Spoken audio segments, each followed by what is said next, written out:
All right, we're back on sports, and let me say this right now, all right? I'm very disappointed in this week's sports. That's right. This week's sports, I'm going to say, was pretty bad. I say this due to the fact that you have to understand that from a competition standpoint, it was bad. That's right. But before we get started, on the competition standpoint, I got to do an update for those who remember what I did last year when it came to the Phillies 5K run. Now, for those who remember, I did a video on the Phillies 5K, and I participated in it, and I told you all the problems that happened in the Phillies 5K. Did I not? There was people fighting, the course was bad, stuff like that, right? Well, recently, as you know, the annual Phillies 5K is coming back up. It starts on April 1st. And they sent me, all this information on what has been changed. And you know what? Everything that I had said has been changed for the better. That's right. Apparently, the course does not go through the park this year. It actually goes through the Navy Yard. So you go through Citizens Bank Park, instead of taking, going across, to the actual park across the street, you actually go down and go into the Navy Yard. You run the entire Navy Yard, come back. It looks like it's a really good race this year, all right? Also, remember, I showed you the medal, what it looked like. You couldn't really tell what it was from a distance. This year's medal is 10 times better than last year's medal, just to let you know that now, okay? So, like I said, anybody who's thinking about doing the 5K, by all means, go ahead. It is on April 1st, which is the only drawback I feel to this race this year, because it is the same day, the same time as the Hot Chocolate 15K. So it's like you got two different races going on. Even if you wanted to participate in both of them, you couldn't. You know what I mean? So choose wisely. You know what I mean? So anyways, that's the news I have so far for you runners. Now, let's move on, like I said, about sports. I do want to talk about competition because it has been, Jesus Christ, it's been bad. Let's talk football, shall we? That's right. The AFC and NFC playoff scene. I'm sorry, I should say the championship scene. Okay. So let's start what happened last night with the Steelers. Yeah, the Steelers. The Steelers and the Patriots. First off, I thought this would be a closer game than what it was. Actually, I thought this weekend in general, these games would be closer games than what they were. So I was going to tune in because, like I said, I don't have any allegiance to any of these teams. So I just want to see good football. That's what I want to see. Yeah, that didn't happen. I don't understand the Steelers. I understand why Steelers fans are mad, but I don't understand the Steelers. Because Steelers, why would you wait all the way this season? Why would you wait until now, until you get to the AFC Championship to lay a giant goose egg? Why would you do that? The Steelers' defense had nothing for the Patriots. Chris Hogan's running around like he's unguarded all game. All game. All right? I don't know what was going on. Nobody's taking playing him. There's times where Tom Brady was throwing the ball into the end zone. You can tell clearly there's no defender even near a receiver. Not within 5 yards of a receiver. It's crazy to see. I just don't understand what they were doing out there when it came to play calling. Mike Tomlin, we knew that the Steelers had problems last week, all right, after what happened. They won, and then Antonio Brown gets on Facebook, and he starts, Facebook living, and you can hear, the coach's speech in the back, which you should know by now. The locker room is a sacred thing. You never show that to the public, because, you don't try to show that much to the public. And, of course, Tomlin's words, what he said about the Patriots, I'm sure gave them billboard material for this week. You know what I mean? This week, yesterday just passed. So I'm not surprised that, Antonio Brown would take some flack for that, or Mike Tomlin would even say something to Antonio Brown. However, when the Steelers are getting blown out in this game, and I mean blown out the water, you can't tell me that Antonio Brown is on the sidelines laughing it up. You've got to be kidding me, right? So Steelers fans, I understand that you're mad. Look, like I said before, I said on Twitter, Steelers fans, it's time to pack it up. You had a good season. You did. But the way your players act, and you know what, if you go back within these previous couple of seasons, the way their players have been acting, all types of immature acts, whether it's on or off the field, Steelers fans they're sick of this. They're sick of it. So yeah, I wouldn't be surprised if moves are made. Granted, I understand that Bell and all that. Don't even get me started on that, okay? But the fact is, the Steelers need. You know what? I almost want to say it's time to replace Mike Tomlin, and I'm sure some Steelers fans will say that, but because some of the things that he does doesn't make any sense. It doesn't. But it's funny because when Bill Cowher was there, you never had really these huge problems with the Steelers when it came to personnel or immaturity issues, did you? I mean, it took you a long time to win the Super Bowl, but you still had discipline. And I don't think that Mike Tomlin has that discipline. I just don't think he does. So it seems like maybe it's just a new generation of players. Mike Tomlin really doesn't have his hands on the clutch as a coach as much as you want to. I don't know. I don't know what it is. But the Steelers, I'm sorry, you can't have a quarterback like Ben Roethlisberger out there doing what he does for so many years and you're really not doing enough. You're not. He's literally feels like he's wasting his career at this point. It's crazy. I mean, the guy gets hurt, he comes back early, he plays. He's doing what he needs to do as a quarterback, you know what I mean? But let's put it like this. Ben Roethlisberger also had some problems last night, all right? I mean, there's times where he was throwing ducks, and clearly to Patriots D-backs. I mean, you might as well have just called them receivers. I don't know if he was colorblind. He just threw it right to Eric Rowe. He just threw it right to him. That has to be the easiest interception I've ever seen. But yeah, threw it right to him. And it was just crazy to watch. And I'm thinking to myself, Roethlisberger doesn't have much of a choice anyway because you're down by so much already that you really can't run the ball. So you have to throw to get out of that hole. The problem with that is that it's quicksand. You keep throwing, something's going to happen. Defense can hold back. They don't even have to be honest, the defense. They can sit back and wait for you because you're not running the ball. You don't need to. You can't. There's no point. You know what I mean? So it's nothing but throw bombs or checkdowns. You have no choice. That's your only two options. The Patriots defense, of course, are going to adjust. So your receivers can't get any type of separation. It was, yeah. Once you're down by so much, once they took back that touchdown, that one touchdown, because it was what? It was 19 to what? 9 or something like that. 6. 19 to 6. And then the Steelers scored a touchdown, which would have kept the game closer in the first half. But then they took the touchdown away, and then that pretty much killed all the momentum the Steelers had. That was pretty much it after that. So, Steelers fans, I feel for you a bit because your team, I'm sorry, but your team shouldn't get that far and just lay that type of goose egg. And then the players are on the sidelines laughing. That's just disrespectful as all hell. It just is. I don't understand. Like, seriously. I'm sure today's radio and, in Pittsburgh, they're just slandering, the players. And they should. They should. Let's move on to the next one, shall we? Let's talk about Atlanta and Green Bay. What did I tell y'all last week? You go back to last week's video and I told you that Atlanta is the underdog, but they are a threat. You have to watch Atlanta because no matter who is matched up with Atlanta, Atlanta's going to be the underdog and they're going to surprise the shit out of some people. And what we saw yesterday against Green Bay, blowout. Again, I'm just wondering where the competition is. I thought that Green Bay and Atlanta would be more competitive. And, people I talked to said Green Bay was flat out going to win this game. They didn't think that Atlanta was going to win. So it goes to show you that, once again, Atlanta didn't get the credit they deserved, and Atlanta went out there and they performed. You know what I mean? And the same rules apply. Same thing. Aaron Rodgers can only do but so much. I'll put it like this. That slide, and he got hit, and they tried to say it was no penalty on the play. There's a penalty on the play. Aaron Rodgers has been doing that slide all year, and you've been calling it. All of a sudden, you didn't call it. I don't understand that. All right, so that's unfair to Aaron Rodgers. It really is. However, once again, blowout, you got to throw the ball to get back in the game. Quicksand, yeah, same thing here happened. Like I said, very non-competitive football games this week. However, as much as I want to give Atlanta credit because they're going up against the Patriots in the Super Bowl, and you know what? This is weird because as much as I want Atlanta to win, it's going to be funny if the Patriots win. Because you got to think, Roger Goodell is going to have to eat that crow against Tom Brady. And that's going to be hilarious. You know what I mean? I'm Patriots fans. That's going to be hilarious. So, if Atlanta wins, I'm okay with it. Because I really didn't want to see the Patriots in the Super Bowl, but whatever. All right?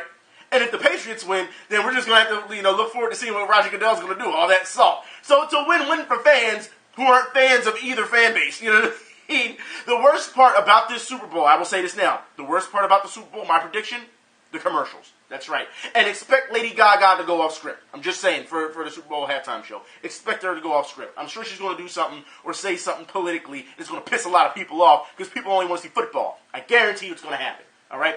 Those are my predictions. Now, I will say this.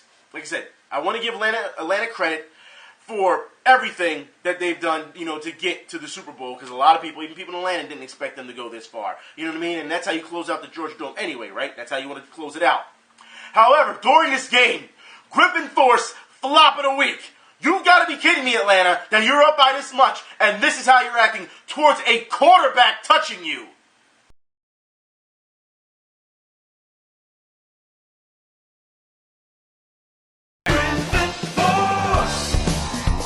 Falcons, you may have beat the Packers and got that W, but you holding this L this week on this flop. You got to be kidding me sports, man, it's becoming a joke. It really is. It doesn't matter what sport. It could have been a basketball, could have been football, could be any. I'm surprised people aren't flopping in golf yet. Give it time. Give it time. I'm just saying that it becomes ridiculous at this point.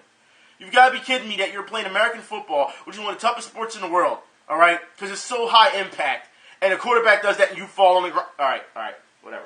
Let's move on. Let's talk about football overseas real quick, all right? Chelsea, real quick. Good showing against Hull City, all right?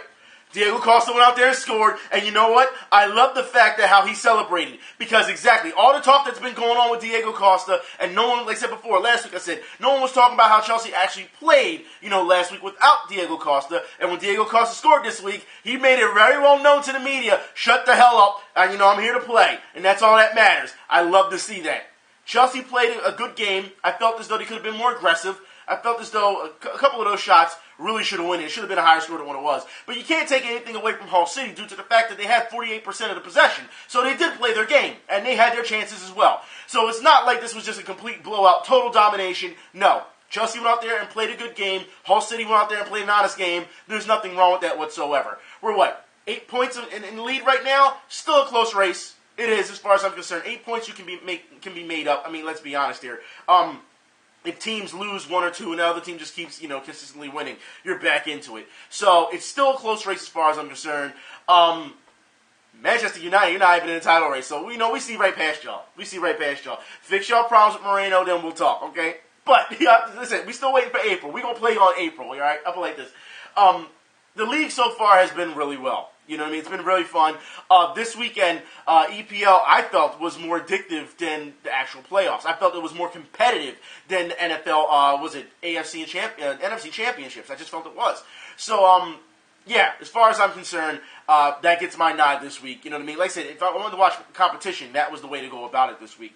Because the NFL, like I said, I understand that their fan bases are happy because, wins, but they're just one-sided games. And, like I said, I didn't want to tune in to see a one-sided game, especially with the quality of those teams that were playing. You want to see closer games, you know what I mean? It doesn't have to be heart stoppers or buzzer beaters or anything like that, you know what I mean? Last-second touchdowns or anything. But you expect more from those teams, you know what I mean? So, yeah, it was pretty disappointing to sit down and watch both games on Sunday and just be like, what is this? What the fuck is this? Like, it was very disappointing. It was.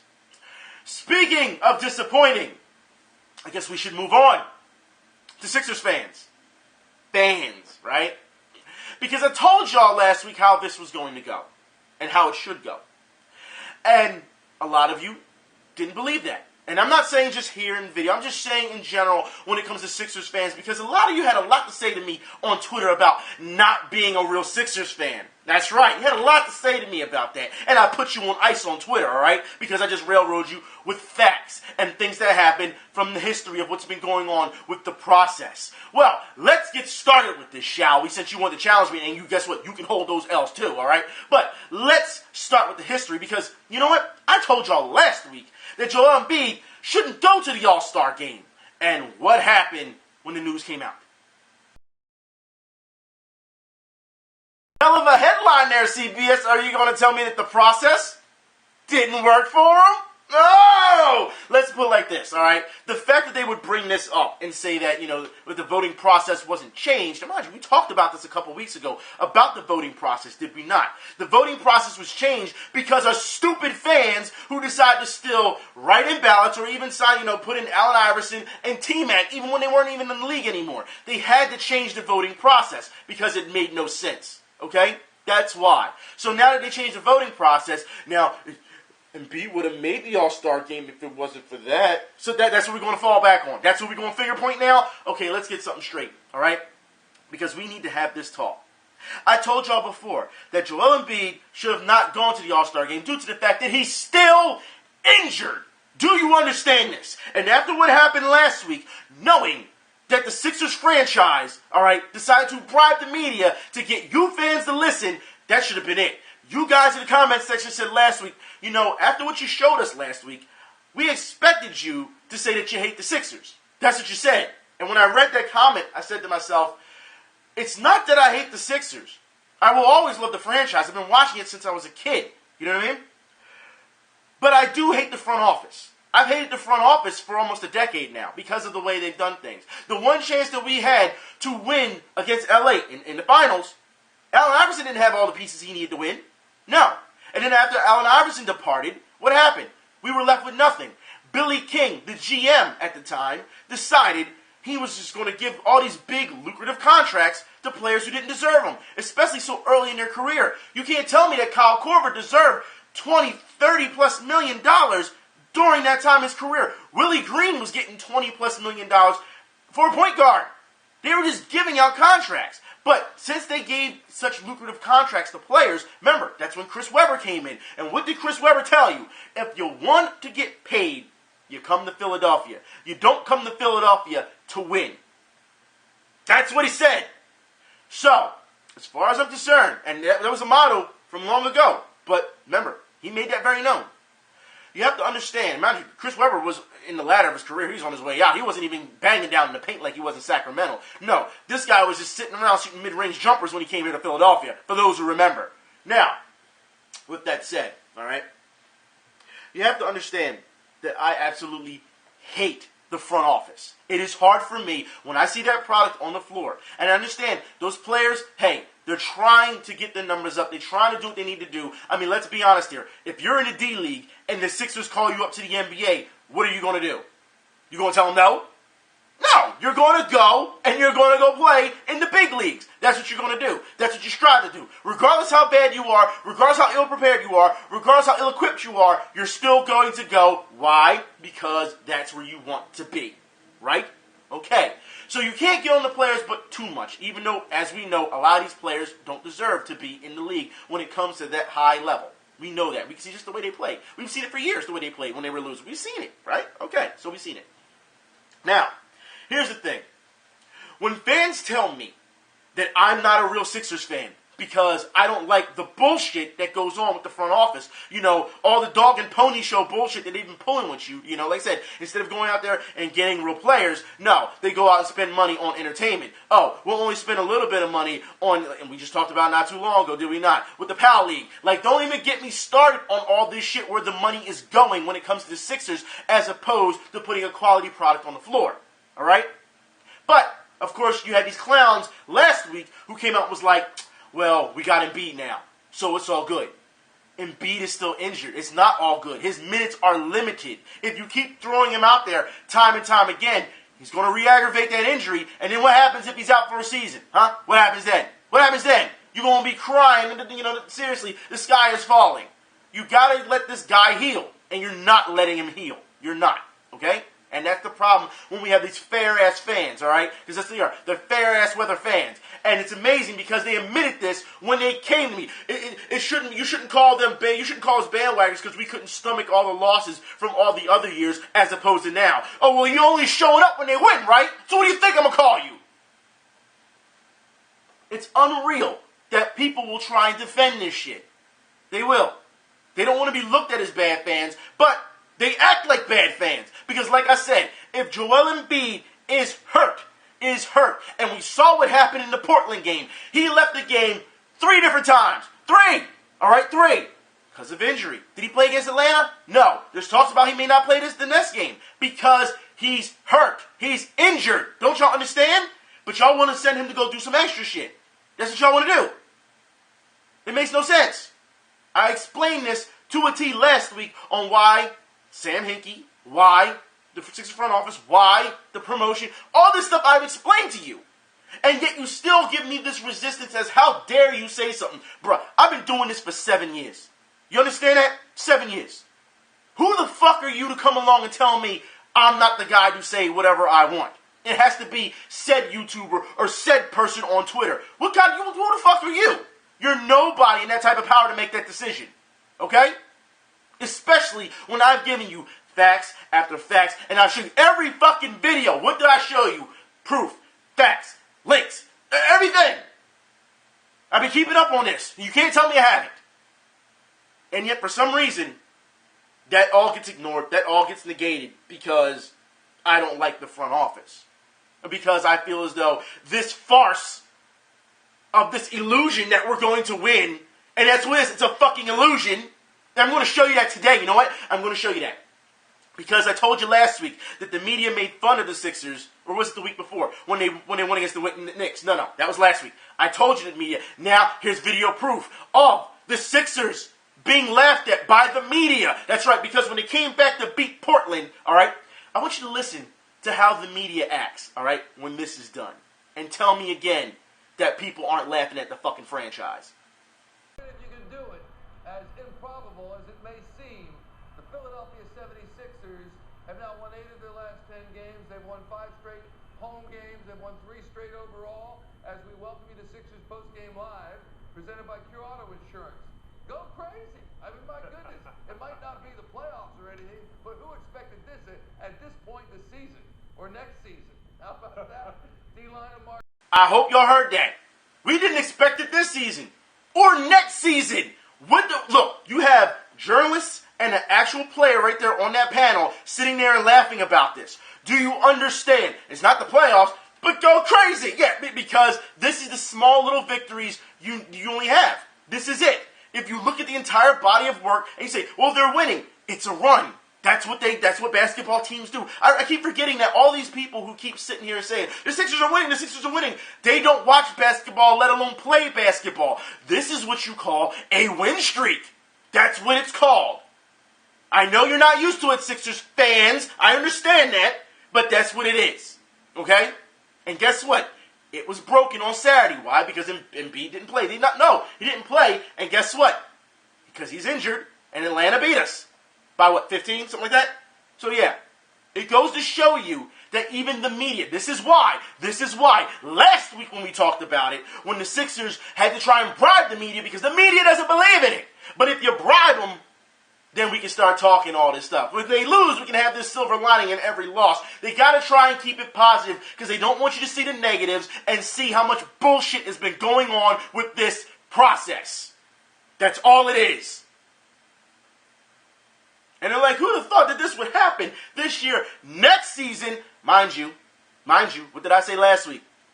Next season, we'll be a half a decade into the process. And yet, still playing bad. I said I'd give them 20 wins. It was almost half a season in. So, they probably will get more than 20 wins. But you have to understand that with this, that it's still bad. People are saying we should go into the playoffs. And I'm thinking to myself, if we play the Cavs in the first round, and Cavs fans are already saying it's going to be a sweep, I can understand if the Sixers, all they got to do is win one game.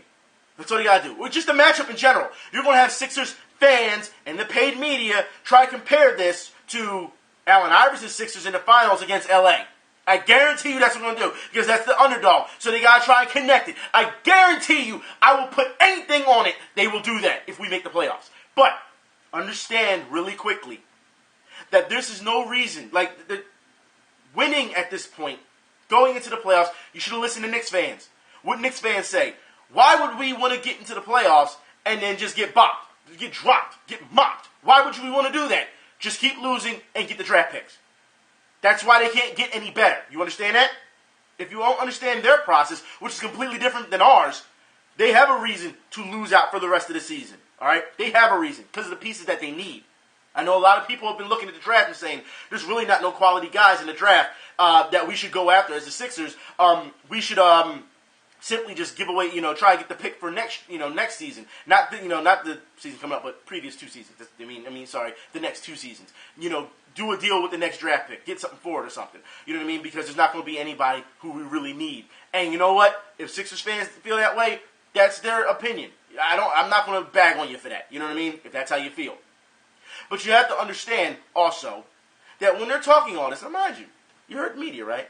You heard the media. They said that they didn't think it was possible. The Sixers coming back and beating Portland the way they did. People were like, oh my God, I can't believe it. Well, I guess no one paid attention to what I was saying because yours truly predicted that was going to happen and beat Portland.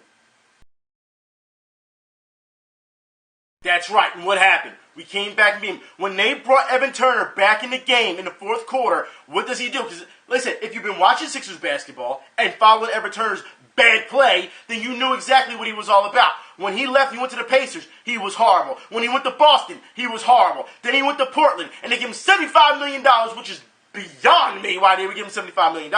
But, man getting paid, right? And then he comes up against the Sixers, and I want you to look at this, all right? Look at his stat sheet. For $75 million, This is what Evan Turner produced against the Sixers. $75 million, 28 minutes on the floor, 4 points, 5 assists. Anyone who watched him in the third and fourth quarter, chucking up shots left and right, nowhere near going in. So yeah, keep bringing him in. Come on, Portland, bring him in the fourth quarter so he can do the same damn thing. Hog the ball, chuck up shots. You got Damian Lillard out there, all right? And you got the other guy, I forgot his name, but he can shoot the lights out. He can shoot threes with no problem. And you going to sit here and tell me you're going to let Evan Turner come in and just take the ball over and shoot all those shots and mess up? You've got to be kidding me. It's a joke. So yeah, I saw the Portland Trail Blazers downfall against the Sixers. Saw that coming. Saw it coming. All right? So Sixers fans, you're sitting here and you're saying, we need to get rid of Okafor. We need to get rid of Noel because they're going to want big contracts. Evan Turner produced 4 points in 28 minutes and is getting paid $75 million damn dollars. You going to tell me those guys, again, they don't deserve big contracts? Is that what you're going to tell me? Are you going to sit here and tell me that Noel's not better than Evan Turner? Like I said last week? You going to tell me that Okafor's not better than Evan Turner? Is that what you're going to tell me? Okay. Give them their money. I don't care if it needs to be restructured. I don't care. Give them money. You have to understand. The reason I say this is because we brought up just not too long ago about back in the day Kyle Korver. The Sixers put this lucrative contract, huge contracts in motion. You cannot stop that train now. You can't. You can blame Billy King for that. Billy King not even here anymore, but you can blame him for that. He set that in motion. The front office has screwed you guys. You don't realize how bad the front office has been in the previous decade. You just don't get it. If you look at those contracts, they're disgusting. They are. The Sixers need a number of pieces. And people are like, well, we got Simmons coming. Well, Okafor won't come off the bench. Look, if you want to win, you do what needs to be done, right? That's what you do. Y'all starting to sound like Iverson when he went to the Bobcats. You know what I mean? I'll play, but I'm not coming off the bench. Wait, fam, wait, y'all don't want me? Okay, I guess I'll go over to Turkey. That's what y'all starting to sound like. He'll refuse to come off the bench. Look. Your process was about getting these pieces. You keep these pieces and see if they can work together. Okafor, Noel, Embiid, Simmons, all right? You see what they can do together. And then you make the adjustments. When Embiid's on the floor and he has to come off because he's still, as we know, he's limited minutes, then you put in Okafor. Saw that on Saturday, didn't we? Okafor played, didn't he? Okay. You're going to need an in-depth bench. What we have, and here is, some of you idiots actually tried to sell me on Henderson being the bench guy, and Bayless being the bench guy, and Ilyasova being a crucial piece of this team. Are you fucking kidding me? Are you kidding me? Trash Henderson. That's who you want to lay your hat on, huh? Bayless, when's the last time he's even played? Okay, and then you say Ilyasova. How many reels have we shown of Ilyasova flopping? All right then. But those are the guys you want to hang your hats on. Like I said, when you're talking to Sixers fans on Twitter, it goes to show you they don't know shit. They don't know anything about the team. They don't know anything about basketball. They don't know anything. But yet they want to sit here and say that, you are not the real fan. It's amazing. It's amazing. It's just stupidity. That's what it is. At the end of the day, y'all have to understand the Sixers need a lot of pieces. We're not just talking from a point guard perspective. Because guess what? Both them point guards aren't worth shit. All right? You need an actual point guard. But, and I know some people say about Rodriguez. Should we talk about Rodriguez? Should we talk about McCullough? Have I not shown enough throughout the season what they've done wrong? Okay. You need an in-depth bench, which you don't have. Covington, a lot of people like to praise Covington. Do y'all realize that Covington all season has struggled shooting? Have you realized that? Y'all want to praise him for what he did against Portland, but you have to understand his entire body of work. He has been such a streaky shooter, and when you have streaky shooters, you and I both know that will not fly. You should know in the NBA, if you're going to be a shooter, you better be consistent. If not, guess what? You don't deserve to be in the NBA. They'll tell you this about guards. So understand, when all you do is just praising Covington, you look at his body of work, and you see how many times he's had a really bad game this year. It's just not going well. It's not going well for him. Just letting you know. Now, if you want to keep him, then you put him on the bench. That's what you do. You're going to need a backup player because even though there's days, I should say consistent days where he can't shoot, at least he can attack the basket. And at least he can play a little bit of defense. So, I'm okay with that. You know what I mean? That's a bench player for you. He's not a starter. He's not. But A lot of people don't see that either. Like I said, y'all just go with these matchups and you say, okay, this is our lineup, this is what we're going to run with. Instead of saying, our lineup is this way is because we don't have anyone. Y'all don't look at the logic of things. That's what I said. Like I said before, if you're only worried about winning, there's no point in me talking to you about basketball. There's no point. It's just not. And of course, when you leave novels in my mentions at 140 characters, dude, I'm going to laugh at you. I'm not going to take you seriously. I'm not. There's no way. It's crazy. And then, of course, as we know, losses, Brett Brown, they'll lose by 20 points. I'm proud of my team. I'm proud of my players. And then when they win, Brett Brown. Yeah, that's what we're proud of. Right there. You see that play I drew up? That was all me. That's crazy. That's crazy.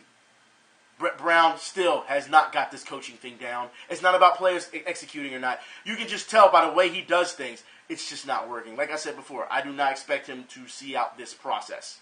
I just don't. You can find a better coach. And I'm really, like I said, it gets to a point now where when the Sixers, whether they win or lose, I turn off the press conference with him. I just can't. I can't do it anymore with him. I can't. Because it's the same thing. It's almost like watching Andy Reid when he was with the Sixers. With the Eagles. I'm not calling them Sixers at this point. It's like Andy Reid when he's with the Eagles. Same rhetoric, same thing over and over. If you haven't realized, that's what Brett Brown has done. But then again, this is new to Sixers fans because they've been watching Sixers basketball. So yeah. It's amazing the things that we have seen with this team. And yeah, they're winning. Like I said, I gave them credit. When they won, I gave the Sixers credit. I said, you beat Portland. You gave them credit. You beat Portland. That wasn't being sarcastic to me on Twitter. However, what I said afterwards was sarcastic, when everyone was like, yes, trust the process. That's why I think you want to get rid of all those pieces, right? Okay. They said, wanted to trade Embiid, couldn't get anything for him because he didn't play. Other teams didn't want to take a gamble on him because they didn't know if he was going to be able to play or not because he was hurt. They thought it was going to be. And again, we have to talk about this. How many times was Joel Embiid before he played this season was compared to Greg Oden? Coming into the league and being a bust because of his injury. Huh? How many times? Oh, y'all forgot about Greg Oden, didn't y'all? Yeah, that's what I thought. When he played, he showed flashes of brilliance. And he played, was like, oh, he could be a dominant guy. And then injury. Embiid right now, showing flashes of brilliance. Hey, he could be a dominant guy. Yet, we have to sit him down because of injury. Because if you keep pushing him, then he's going to be injured and he's never going to recover from that. You understand that, right? If you don't believe me, look at what the Clippers are going through with Blake Griffin. Since what, 2009 that guy's been injured? Look how many injuries that man has had since then. And yet Clippers fans are still saying, put him out there, put him out there, put him out there. No, let him heal. It's almost as if these so-called fans really don't give a damn about these players' well-being. And Sixers fans have displayed that in the previous number of weeks, especially with this campaign for Embiid to go to the All-Star game. Thank God this shit is over. So now we can put it past us. But don't think I'm going to forget that shit. It's amazing how fans have acted. And yes, we're on a win streak. You want to be happy about that? Go ahead. Win streaks end. As we know, Atlanta ended that streak. So you think they're just going to pick themselves up, and play again. Embiid should be sitting down for quite a couple games as far as I'm concerned. Matter of fact, I wouldn't be surprised he's sitting down for the second half of the season. Why? Because if you're talking about the long run, then guess what? He's got to get ready and be 100% for Summer League next season and for the next season. For the official next season. Oh, I forgot. Y'all don't watch regular season basketball. I forgot. Adam Silver said that too, right? A lot of people don't watch regular season basketball. So he's going to start making y'all pay for the last 5 minutes. Yeah. It's almost like everything I'm telling you, I'm just giving you facts after facts after facts after facts, and you're still going to ignore it. You're still going to. It's amazing. Like I said, I don't want to hear anything about the process. I don't want to hear about you trusting it. I don't want to hear about anything about how Covington's a monster on the court or anything like that. I see these people who don't watch basketball or play basketball, and they say these things, and I just laugh. I'm like, you really have no fucking clue, do you? You really don't. But you want to be part of the team. Everything is awesome, right? Everything's cool when you're part of the team. Everything's cool when you're riding the wave. It's pathetic. Absolutely pathetic. And the fact that people are okay with this, like I said, dog and pony show, this circus, that's what it is, it's a traveling circus. All right? Notice most of the Sixers have won their games at home, not away. Okay, just remember that. This traveling circus, guess what? It's going to fall apart. It's going to. Because why? Because that's how basketball is. At the end of the day, all right, bad teams, because they have, the third worst record right now, but you're only buying into the hype because of what you're seeing. Like I said, the illusion of winning. So the attendance is slowly rising, all right? Once you get to, let's just say you make the playoffs, you're dead. You're dead. Oh, I forgot, in February, you can expect Simmons back. That means we're going to go all the way. Stop. Teams catch hot streaks, then they get ice cold. Or they fall back to what they regularly are. If you don't believe me, look at what's going on with the Flyers. It's amazing how many of you fans decide to give up on the Flyers to watch the Sixers too. Maybe Jimmy Rollins had a point. Maybe you are a bunch of front runners. I don't know. Anyways, I'm done for the day.